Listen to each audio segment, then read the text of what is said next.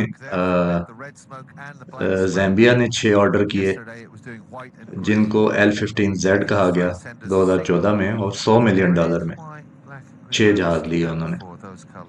और उनकी डिलीवरीज हुई 2016 और 17 के दरमियान ज़ैम्बियन एयरफोर्स को। They are absolutely